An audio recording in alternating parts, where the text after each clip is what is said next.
ಭಾರತದ ರಾಜಕೀಯದಲ್ಲಿ ಒಂದು ದೊಡ್ಡ ಸುನಾಮಿ ಏಳಲಿದೆಯೇ? ಒಂದ್ಸಲ ಯೋಚನೆ ಮಾಡಿ. 293 ಸೀಟುಗಳನ್ನು ಗೆದ್ದು ಸರ್ಕಾರ ರಚಿಸಿರುವ NDA ಮೈತ್ರಿಕೂಟಕ್ಕೆ ಈಗ ಇದ್ದಕ್ಕಿದ್ದಂತೆ ಮಹಾ ಬಹುಮತ ಅಂದರೆ ಸೂಪರ್ ಮೆಜಾರಿಟಿಯ ಹುಚ್ಚು ಹಿಡಿದಿದೆ. ವಿರೋಧ ಪಕ್ಷದ ನಾಯಕರಿಗೆ ರಾತ್ರಿ ನಿದ್ದೆ ಬರ್ತಾ ಇಲ್ಲ. ಯಾಕಂದರೆ ದೆಹಲಿಯಿಂದ ಹಿಡಿದು ಬಂಗಾಳದವರೆಗೆ, ಮಹಾರಾಷ್ಟ್ರದಿಂದ ಹಿಡಿದು ತಮಿಳುನಾಡಿನವರೆಗೆ ಒಂದು ಸೈಲೆಂಟ್ ಆಪರೇಷನ್ ಶುರುವಾಗಿದೆ. ಇವತ್ತಿನ ಈ ವಿಡಿಯೋದಲ್ಲಿ ನಾವು ಮಾತಾಡೋದಕ್ಕೆ ಹೊರಟಿರುವ ವಿಚಾರ ಸಣ್ಣ ಪುಟ್ಟದ್ದಲ್ಲ. ಇದು ಇಡೀ ಭಾರತದ ಭವಿಷ್ಯವನ್ನೇ ಬದಲಾಯಿಸಬಲ್ಲ, ಸಂವಿಧಾನದಲ್ಲಿ ದೊಡ್ಡ ಮಟ್ಟದ ಬದಲಾವಣೆ ತರಬಲ್ಲ ಒಂದು ಬೃಹತ್ ರಹಸ್ಯ ಕಾರ್ಯಾಚರಣೆ. ಹೌದು, ನಾವು ಮಾತನಾಡ್ತಾ ಇರೋದು ಮುಂಬರುವ ಮುಂಗಾರು ಅಧಿವೇಶನದಲ್ಲಿ ಬಿರುಗಾಳಿ ಎಬ್ಬಿಸಲಿರುವ ಬಿಜೆಪಿಯ 3/2 ಭಾಗದ ಬಹುಮತ ಅಥವಾ 2/3 ಸೂಪರ್ ಮೆಜಾರಿಟಿ ಪ್ಲಾನ್ ಬಗ್ಗೆ. ಕೇಂದ್ರ ಸರ್ಕಾರದ ಮುಂದಿನ ಅಜೆಂಡಾ ಏನ್ ಗೊತ್ತಾ? ಅದೇ ಮ್ಯಾಜಿಕ್ ನಂಬರ್ 362. ಏನಿದು 362ರ ರಹಸ್ಯ? ಏನಾಗ್ತಿದೆ ದೆಹಲಿಯಲ್ಲಿ? ಎಲ್ಲವನ್ನ ಡೀಟೇಲ್ ಆಗಿ ತೋರಿಸ್ತೀವಿ. ಚರಿತ್ರೆಯ ಮತ್ತೊಂದು ವಿಡಿಯೋಗೆ ನಿಮಗೆಲ್ಲ ಪ್ರೀತಿಯ ಸ್ವಾಗತ.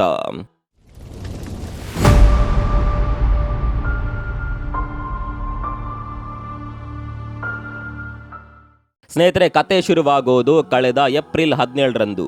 ಅಂದು ಸಂಸತ್ನಲ್ಲಿ ಏನಾಯ್ತು ಗೊತ್ತಾ?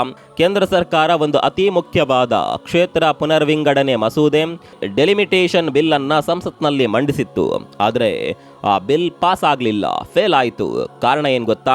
ಆ ಬಿಲ್ ಪಾಸ್ ಆಗೋಕ್ಕೆ ಬಿಜೆಪಿಗೆ ಸೂಪರ್ ಮೆಜಾರಿಟಿ ಅಂದರೆ 3/2 ಭಾಗದಷ್ಟು ಬಹುಮತ ಇರಲಿಲ್ಲ. ಒಂದ್ಸಲ ಲೆಕ್ಕ ಹಾಕಿ, ಲೋಕಸಭೆಯಲ್ಲಿ ಒಟ್ಟು 543 ಸದಸ್ಯರಿದ್ದಾರೆ.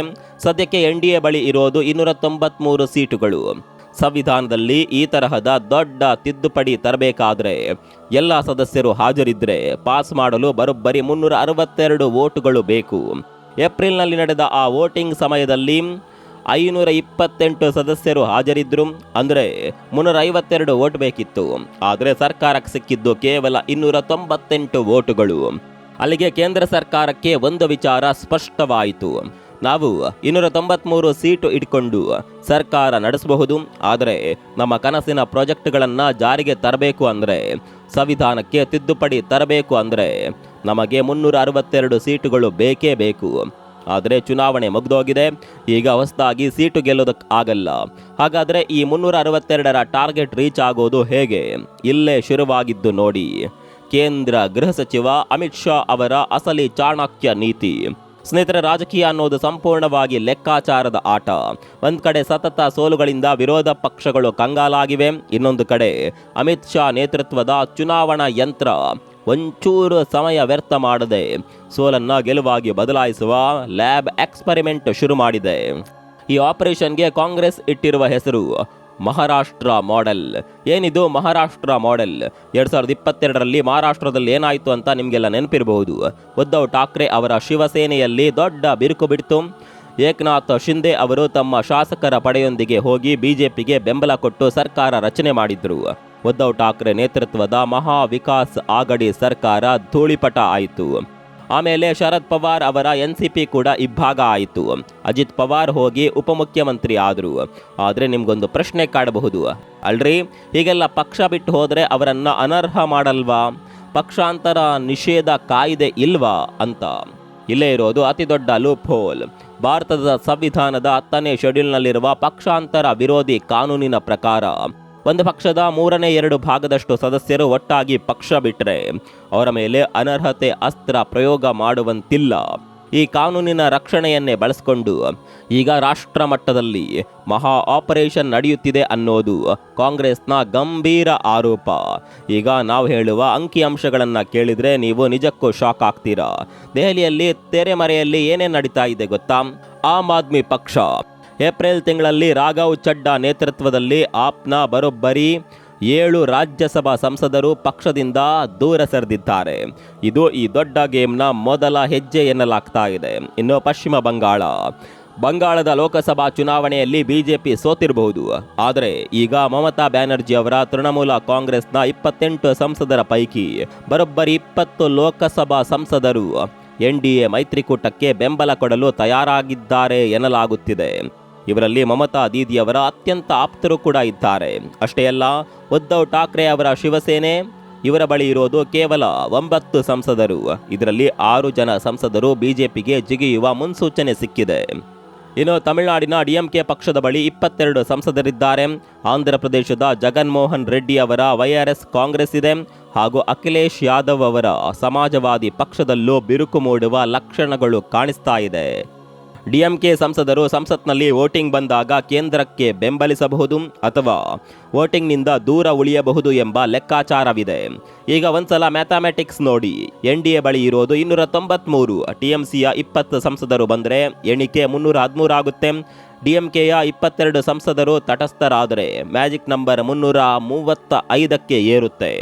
ಶಿವಸೇನೆಯ 6 ಜನ ಬಂದರೆ 341 ಆಗುತ್ತೆ. ಇನ್ನು ಸಣ್ಣ ಪುಟ್ಟ ಪಕ್ಷಗಳು ಮತ್ತು ಪಕ್ಷೇತರರನ್ನ ಸೆಳೆದರೆ ಬೂಮ್, ಮೋದಿ ಅವರ ಸೂಪರ್ ಮೆಜಾರಿಟಿ 362 ಟಾರ್ಗೆಟ್ ಕಣ್ಣಳತೆಯಲ್ಲಿ ಬಂದು ನಿಲ್ಲುತ್ತೆ.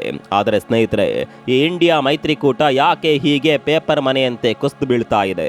ಒಂದ್ಸಲ ಆಳವಾಗಿ ಯೋಚನೆ ಮಾಡಿ. 2023ರಲ್ಲಿ ಬಹಳ ಅದ್ಧೂರಿಯಾಗಿ ಶುರುವಾದ ಈ ಇಂಡಿಯಾ ಮೈತ್ರಿಕೂಟಕ್ಕೆ ಯಾವುದೇ ನಿರ್ದಿಷ್ಟ ಸಿದ್ಧಾಂತ ಇರಲಿಲ್ಲ.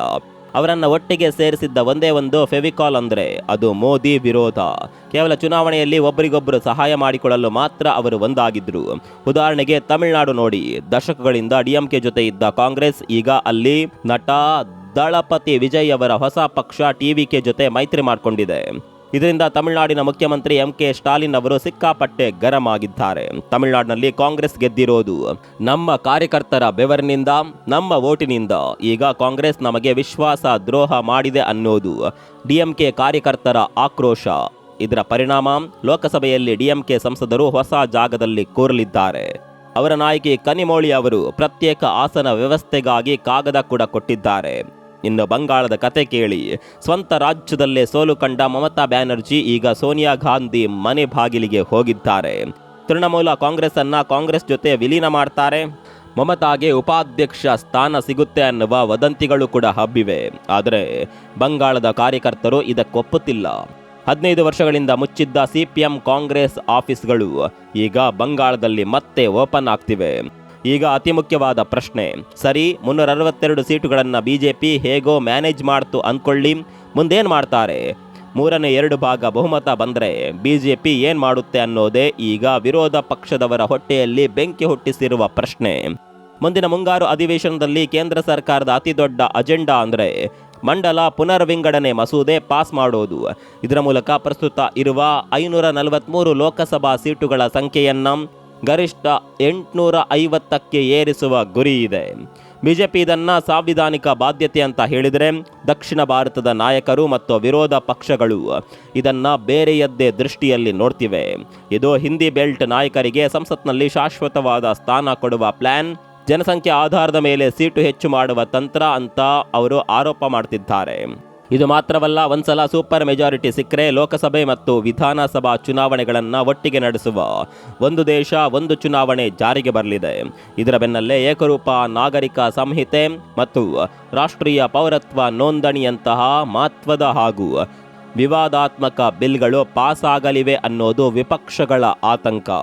ಅಧಿಕಾರ, ಹಣ ಮತ್ತು ಇಡಿ, ಸಿಬಿಐನಂತಹ ತನಿಖಾ ಸಂಸ್ಥೆಗಳನ್ನು ಬಳಸಿಕೊಂಡು ಬಿಜೆಪಿ ಈ ದೊಡ್ಡ ಮಟ್ಟದ ಆಟ ನಡೆಸ್ತಾ ಇದೆ ಅಂತ ಕಾಂಗ್ರೆಸ್ ನೇರವಾಗಿ ಆರೋಪ ಮಾಡ್ತಿದೆ. ಯಾರು ಪಕ್ಷ ಬಿಟ್ಟು ಬರ್ತಾರೋ ಅವರ ಮೇಲಿನ ಕೇಸ್ಗಳು ಸ್ಲೋ ಆಗುತ್ತೆ ಅನ್ನೋದು ಅವರ ಆರೋಪ. ಆದರೆ ವಿರೋಧ ಪಕ್ಷಗಳ ಈ ಆರೋಪದ ನಡುವೆಯೂ ಬಿಜೆಪಿ ತನ್ನ ಟಾರ್ಗೆಟ್ ಕಡೆ ನುಗ್ಗುತ್ತಲೇ ಇದೆ. ಸ್ನೇಹಿತರೆ, ಕೊನೆಯದಾಗಿ ಒಂದು ಇತಿಹಾಸದ ಸತ್ಯ ಹೇಳ್ತೀವಿ ಕೇಳಿ.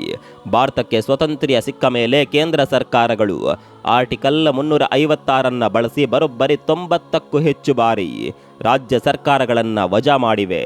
ಇದರಲ್ಲಿ ಅತಿ ಹೆಚ್ಚು ಅಂದರೆ 50 ಬಾರಿ ಈ ಅಸ್ತ್ರ ಬಳಸಿದ್ದು ಇಂದಿರಾ ಗಾಂಧಿ ಅವರು, ನೆಹರು ಅವರು 7 ಬಾರಿ, ನರಸಿಂಹರಾವ್ ಮತ್ತು ಮನಮೋಹನ್ ಸಿಂಗ್ ತಲಾ 11 ಬಾರಿ, ರಾಜೀವ್ ಗಾಂಧಿ 6 ಬಾರಿ ರಾಜ್ಯ ಸರ್ಕಾರಗಳನ್ನು ಬೀಳಿಸಿದ್ದಾರೆ. ಆದರೆ ಕಳೆದ 12 ವರ್ಷಗಳಿಂದ ದೇಶವನ್ನು ಆಳ್ತಾ ಇರುವ ಮೋದಿ ಸರ್ಕಾರ ಒಮ್ಮೆಯೂ ಈ 356ನೇ ವಿಧಿಯನ್ನು ಬಳಸಿಲ್ಲ. ಬದಲಾಗಿ ಸದ್ದಿಲ್ಲದೆ, ಯಾವುದೇ ಗದ್ದಲವಿಲ್ಲದೆ, ಅದಕ್ಕಿಂತಲೂ ದೊಡ್ಡ ಮಟ್ಟದ ರಾಜಕೀಯ ಕ್ರಾಂತಿ ಸೃಷ್ಟಿಸುವ ಕಲೆ ಅವರಿಗೆ ಕರಗತವಾಗಿದೆ. ಆದರೆ ಎಲ್ಲದಕ್ಕೂ ಬರೀ ಬಿಜೆಪಿಯ ಆಪರೇಷನ್ ಕಮಲ ಮಾತ್ರ ಕಾರಣ ಅಂತ ಹೇಳೋದಕ್ಕೆ ಆಗೋದಿಲ್ಲ. ವಿರೋಧ ಪಕ್ಷಗಳಲ್ಲಿರುವ ಒಗ್ಗಟ್ಟಿನ ಕೊರತೆ, ದೇಶದ ಹಿತಾಸಕ್ತಿಗಿಂತ ತಮ್ಮ ಸ್ವಾರ್ಥ ಹಾಗೂ ಭಿನ್ನಾಭಿಪ್ರಾಯಗಳಿಗೆ ಹೆಚ್ಚು ಒತ್ತು ಕೊಟ್ಟಿದ್ದೆ ಇಂಡಿಯಾ ಮೈತ್ರಿಕೂಟದ ಈ ದುಸ್ಥಿತಿಗೆ ಕಾರಣ. ಒಂದು ವೇಳೆ NDA ಈ 3/2 ಭಾಗದ ಬಹುಮತ ಸಾಧಿಸುವಲ್ಲಿ ಯಶಸ್ವಿಯಾದರೆ ಅದರ ಅತಿದೊಡ್ಡ ಕ್ರೆಡಿಟ್ ನಮ್ಮ ವಿರೋಧ ಪಕ್ಷಗಳ ಒಡಕಿಗೆ ಸಲ್ಲಬೇಕು ಅಷ್ಟೇ. ಅದೇನೇ ಇರಲಿ, ಈ 362ರ ಮ್ಯಾಜಿಕ್ ನಂಬರ್ ಮೋದಿ ಅವರಿಗೆ ಒಲಿಯುತ್ತಾ ಕಾದು ನೋಡಬೇಕು. ಸ್ನೇಹಿತರೆ, ಈ ಸಂಪೂರ್ಣ ರಾಜಕೀಯ ಬೆಳವಣಿಗೆಯ ಬಗ್ಗೆ ನಿಮ್ಮ ಅಭಿಪ್ರಾಯ ಏನು? ದಕ್ಷಿಣ ಭಾರತಕ್ಕೆ ಇದರಿಂದ ನಿಜಕ್ಕೂ ಅನ್ಯಾಯ ಆಗಲಿದೆಯಾ? ಕಾಮೆಂಟ್ ಮಾಡಿ ತಿಳಿಸಿ. ಮತ್ತೊಂದು ವಿಡಿಯೋದಲ್ಲಿ ಸಿಗೋಣ. ಅಲ್ಲಿವರೆಗೂ ನಮಸ್ಕಾರ.